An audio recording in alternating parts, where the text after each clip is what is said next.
দর্শক, আজকের ভিডিওতে আমি আপনাদেরকে যা যা দেখাবো শুধু চুপচাপ দেখতে থাকুন, অনেকটা অবাক হয়ে যাবেন। দেখুন মানুষ কতটা ক্রিয়েটিভ, এই ডিমগুলো দেখলে অনেকটা বুঝতে পারবেন। আপনারা অনেকেই শুনেছেন যে বাজারে আসলে ডিম পাওয়া যায় যেগুলো কেমিক্যাল দিয়ে তৈরি, যেটা সামনে থেকে আপনি সরাসরি কখনোই বুঝতে পারবেন না যে এগুলো কেমিক্যাল যুক্ত ডিম। কতটা শক্তপোক্ত দেখেন, মানুষ কতটা ক্রিয়েটিভ, একদম অরিজিনালের মতো ডিম তৈরি করেছে। এই ডিমগুলো অনেক শক্তপোক্ত হয়।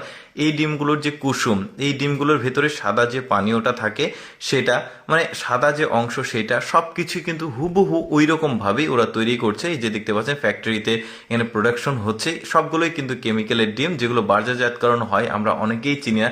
চিন্তা করে দেখুন মানুষ কতটা ক্রিয়েটিভ চিন্তা ভাবনা থেকে এই ধরনের জিনিসগুলো তৈরি করে। এগুলো কিন্তু কোনোটাই মানে মনে হয় না হাইজেনিক। তারপরেও আপনারা দেখতে পাচ্ছেন একদম অরিজিনালের মতোই লাগছে দেখতে।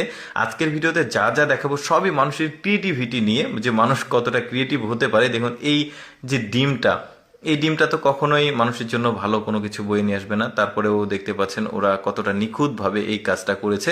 তারপরে দেখুন মানুষ কতটা ক্রিয়েটিভ, এখানে এমন একটা দরজা সে তৈরি করেছে যেখানে কেউ বুঝতে পারবে না এখানে একটা দরজা আছে। তারপরে দেখুন একসঙ্গে 4-5টা ইট রাজমিস্ত্রিদের নিতে কষ্ট হয়, তো সুন্দর একটা জিনিস তারা তৈরি করেছে। দেখুন একসঙ্গে 6টা ইট অনায়াসে কিন্তু এটার মাধ্যমে নিয়ে যাওয়া যাবে। তারপরে দেখুন এই রাজমিস্ত্রি কতটা ক্রিয়েটিভ, এত চমৎকার ভাবে এখানে নকশা করছে। জাস্ট ফ্রেমটা তৈরি করে নিয়েছে, এখন ঢালাই করার পর তার উপর দিয়ে জাস্ট চাপ দিয়ে চাপ দিয়ে এই সুন্দর নকশাটাকে তৈরি করা হচ্ছে, যেগুলো আমাদের দেশের রাজমিস্ত্রিদের সম্ভবত দেখা যায় না। আমি কখনো দেখিনি, হয়তো আপনারা দেখতে পারেন। বেশ চমৎকার ব্যাপার। তারপরে এই মিস্ত্রিটার কাজটা দেখুন, এটাও রাজমিস্ত্রি, এক একজন এক এক রকম ডিজাইন এক এক রকম স্টাইলে করছে। মানে দেয়ালের যে প্রিন্টগুলো দেখতে কত চমৎকার লাগছে। এই ব্যক্তি দেখুন কত সুন্দর মেঝেতে নকশা করছে।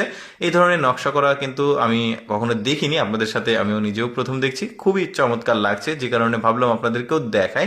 দেখতে পাচ্ছেন কত সুন্দরভাবে নকশাগুলো করা হচ্ছে। এই যে দেখতে পাচ্ছেন অনেকটা হয়ে গেছে, এটা মেঝে মানে ফ্লোর বাসার। বেশ চমৎকার। তারপরে এই লোকটার ক্রিয়েটিভিটিটা দেখুন, এগুলো হচ্ছে কোল্ড ড্রিঙ্কসের ক্যাঙের যে স্টিলের বোতল আমরা খেয়ে ফেলে দিই, ওইগুলো সংগ্রহ করে নিয়ে এসে সেগুলো অনেক তাপ দিয়ে লিকুইড বানিয়ে দেখুন একটা ফ্রেমের মধ্যে দেওয়া হয়েছে। কত চমৎকার একটা, মানে এই যে রান্না বাড়া করার যে ফ্রাই প্যানের মতো ওই একটা জিনিস তৈরি হলো, বেশ চমৎকার।